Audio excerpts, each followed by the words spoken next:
I kind of went to bed with a bit of quite good news about the pound recovering. I woke up this morning to gather that it's now all gone Johnny Rotten. Yeah, it's come off a little bit, and government borrowing costs are spiking up. That's mainly because of some new figures out from the Office for National Statistics. And I've drawn you a little picture, Alistair, which we can have a look at, some graphics, and I'll talk through it, not least for people who are listening on GB News Radio. If we can see that graphic, we see that in September 2021, the public sector borrowing, the amount of money that the government borrowed in September 2021 was £17.8 billion.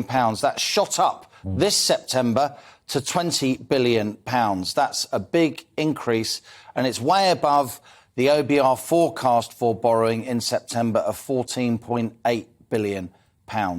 So mixed into this heady brew of febrile financial markets and political convulsions is the reality, Alistair, that we've borrowed a lot more in the last month. And that was before the mini-budget measures kicked in, of course, to the extent that they will kick in, particularly. And before much serious money is headed in our direction to help with our energy bills. That's right, that's right. So it's in October that the energy support package begins. Yeah. That's when the government starts paying big money to deliver that guaranteed unit cost of electricity. And I've always maintained from sitting in that chair when the mini-budget was happening, the markets are not particularly bothered about the top rate of tax move, which obviously Westminster has alighted on and the political class has gone completely nuts about, because it allows people to say the Tories are selfish.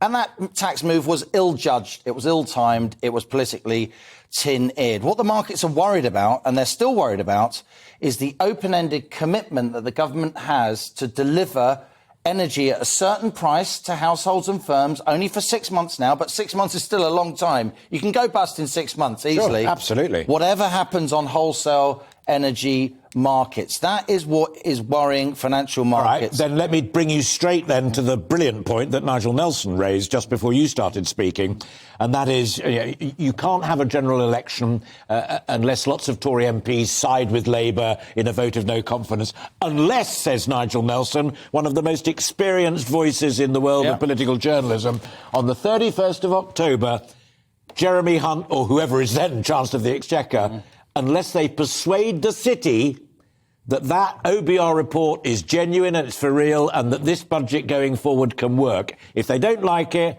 and the pound tanks and the interest rates go Johnny Rotten again, then there could be a general election. Well, then Conservative MPs, many would feel morally compelled to spark some kind of general election.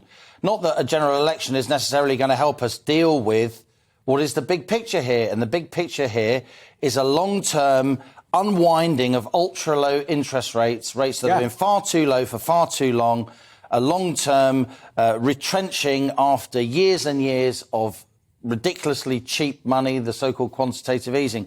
No politician, however well-polished, however well-prepared, no central banker can stop that springing back of those economic forces being artificially constrained for so long. And the tragedy is, and it is a tragedy, and some of us have been warning about this for a very long time, it brings me no pleasure to say, the tragedy is that a lot of companies, a lot of young people have levered themselves up, as we say. They've taken on lots of debt to build their business or to buy their dream family home at very, very low interest rates. And as they have to refinance at much higher interest rates, it will be very, very difficult for them to hang on to those assets.